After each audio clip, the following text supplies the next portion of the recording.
অন্যান্য শিক্ষকবৃন্দ, মিডিয়ার বন্ধুগণ, শিক্ষার্থী ভাই বোনেরা, চাকসু নেতৃবৃন্দ, আসসালামু আলাইকুম।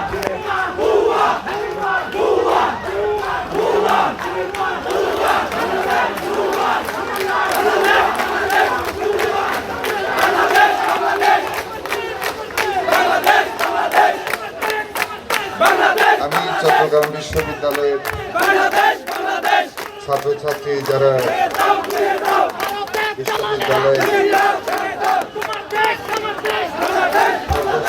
ভূমিকা রাখেন,